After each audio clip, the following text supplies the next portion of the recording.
আমাদের নির্বাচন এলাকায় তৎকালীন ফখরুদ্দিন মহিউদ্দিনের সরকার যে নির্বাচন কমিশন যে প্রজ্ঞাপন জারি করেছিল, সেই প্রজ্ঞাপনে আমাদের নির্বাচন এলাকা বিভক্ত হওয়ার কথা নয়, তারপরও আমাদের নির্বাচন এলাকায় বিভক্ত করা হয়েছিল। আমরা সামাজিকভাবে গণমানুষের স্বাক্ষর নিয়ে আমরা সেদিন প্রতিবাদ করেছিলাম। কুমিল্লার দক্ষিণের মানুষ ঐক্যবদ্ধভাবে আমরা মানববন্ধন করেছি।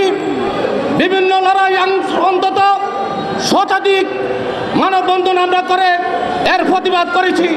কিন্তু তৎকালীন সরকার ফখরুদ্দিন মহিউদ্দিনের সরকার, ওনাদের নির্লক্ষ্য ছিল আওয়ামী লীগকে ক্ষমতা নেওয়ার জন্য রুটম্যাপ, সেই জন্য আমাদের নির্বাচনী এলাকাটিকে 3 ভাগে বিভক্ত করেছে।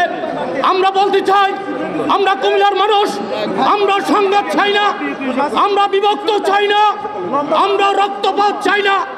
আমরা সামাজিক আন্দোলন করেছি।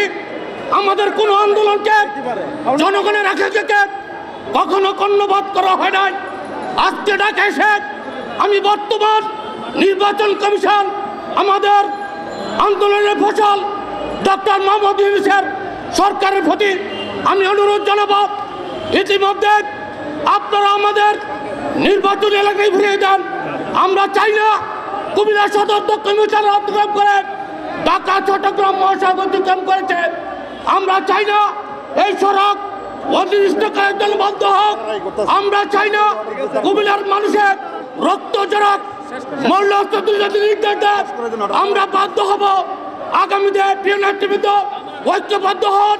এইভাবে বসে থাকলে চলবে না। হাতে হাত রেখে কাঁধে কাঁধ রেখে ঝাঁপিয়ে পড়বেন যতক্ষণ পর্যন্ত কুমিল্লা নির্বাচন এলাকা পুনর্বহাল না হবে। রাজপথে থাকবো এই আশাবাদ ব্যক্ত করে সকল আয়োজককে ধন্যবাদ জানিয়ে আমার সংক্ষিপ্ত আলোচনা